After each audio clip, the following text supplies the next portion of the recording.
L'état de certains déportés est si préoccupant qu'ils doivent être évacués sans attendre.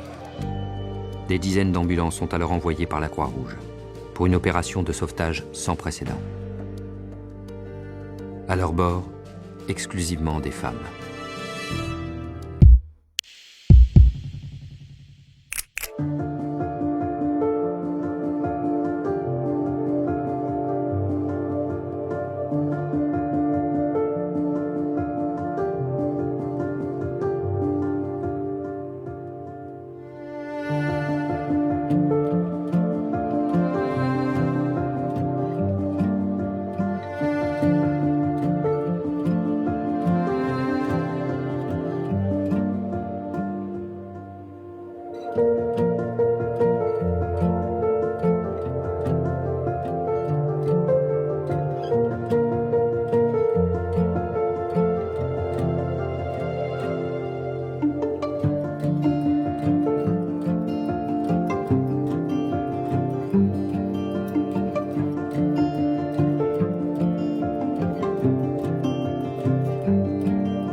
C'est à nous de sortir immédiatement ces hommes, tous ces hommes, de cet enfer et de les rétablir lentement, patiemment, dans leur dignité d'hommes libres.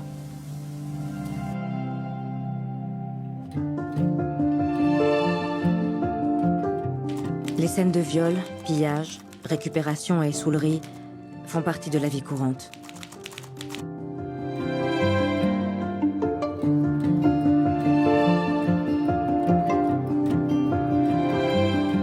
Le docteur Madeleine Poliak nous a accueillis en uniforme et béret de para. Jamais je n'oublierai cette minute et chaque mot est resté dans ma mémoire.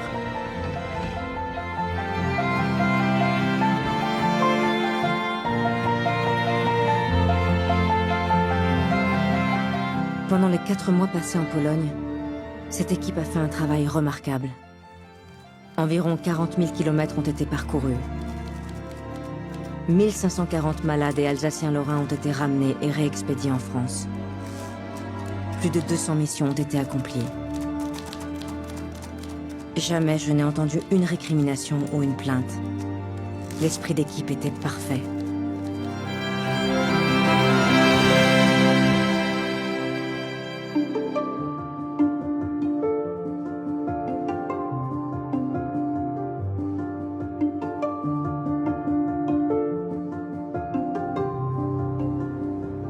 Madeleine Poliak est morte le soir du 13 février 1946, sur une route verglacée de Pologne, à l'âge de 33 ans. Elle a risqué sa vie pour un secret qu'elle a su taire jusqu'au sacrifice. Quelques mois plus tôt, lors de son arrivée à Varsovie, Madeleine avait reçu la visite d'une religieuse polonaise. Elle et ses compagnes avaient été violées des dizaines de fois par les Russes. Plusieurs avaient été tuées, certaines étaient enceintes. Pendant tout son séjour en Pologne, après ses longues journées de travail, Madeleine est allée prendre soin de ces femmes meurtries et de leurs nouveau-nés à l'insu de tous. Mais ces bébés mettaient les religieuses en danger. Pour ne pas éveiller l'attention des Russes, le couvent a été transformé en orphelinat pour accueillir les enfants perdus de Varsovie. Madeleine a réussi à en exfiltrer clandestinement 24 et à les faire adopter en France.